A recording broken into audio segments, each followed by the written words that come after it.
So now we have our channel created, we've customized it the way we want, adding the art and things in that we need. Now we want to actually be adding our content and our created material to it. So the way we do that is we click on this button at the top here. It asks you to create a video or a post. When you click on that, you'll see it comes up with two options. The first is the upload video option. This is where you will upload a video that you have already created. Generally this is going to be a lesson and you just upload an already created video. The other option, go live, is if you wanted to live stream a lesson, or you could do it like a webinar and give the pupils an unlisted link that they could go into, and it's just a different way of doing it. I think for the most part, if we're probably going to be using Microsoft Teams if we're going to do kind of webinar style with pupils at home, but if you wanted to do it and record it, this would be a way that you could do it, and it would record automatically to your YouTube channel. But we're going to focus on the upload video for just now. So as we go into upload video, it will come up automatically asking you to select a video, to drag and drop one. So I'm going to very quickly drag and drop this, creating a YouTube channel video in. And you'll see it starts to upload, and along the bottom here it's got a progress bar telling you how long it's going to take. You want to give your video a clear title, short description, which this one would be a quick how-to on creating a YouTube channel. Apologies for my punctuation and grammar, it's all over the place. Scrolling down, you will see that the video is now uploaded and now it's processing. This can take a while, but you don't need to wait for this to complete to do most of your setting up of the video. The one thing that you will need this to complete for is to add a customized thumbnail. So if you want to pick a particular picture to represent this video, or you can just take one of the frames from the video as it's processed, okay?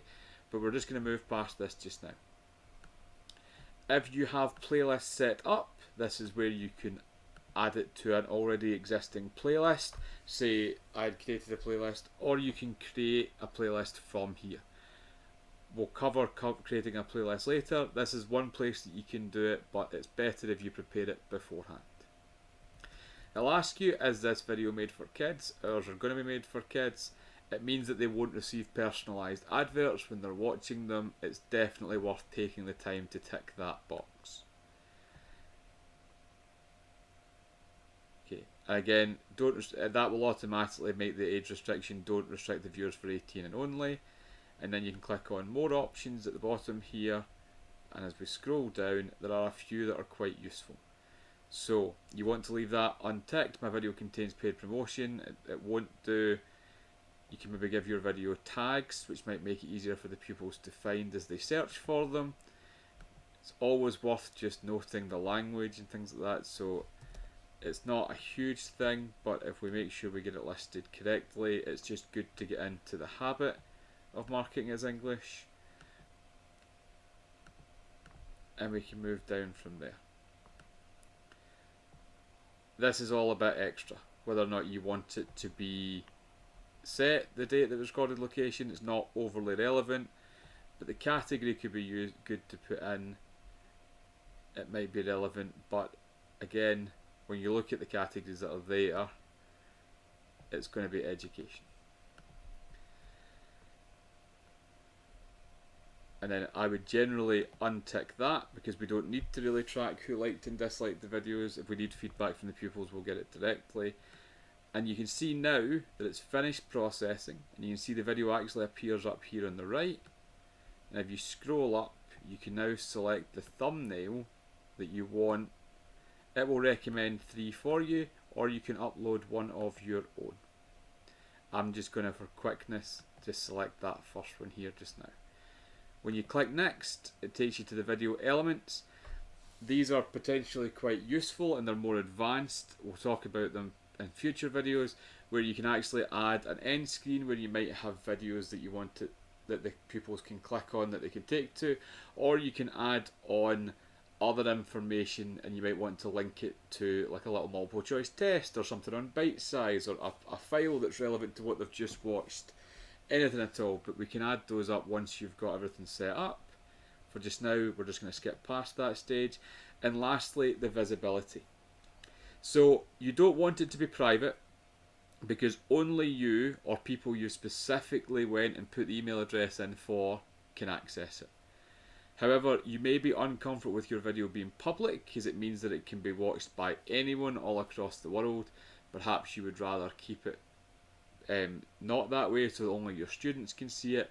That's probably going to be department by department for the time being. We're yet to get guidance, but we have listed my videos so far and would recommend doing so as unlisted.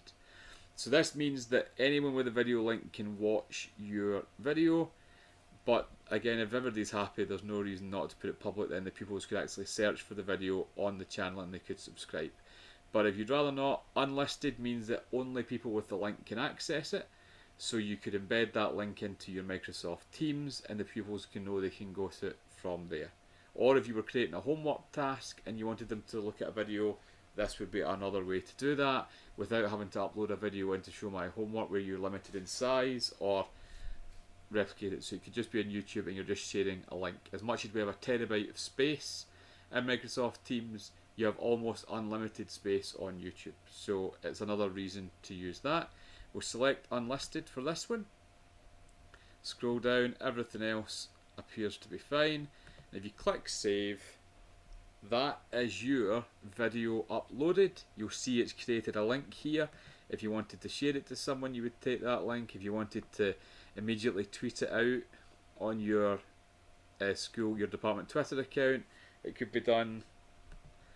Easy enough just to copy that link and put it into a version of what you wanted to do. So you click close and you now see in your channel videos you have your first video.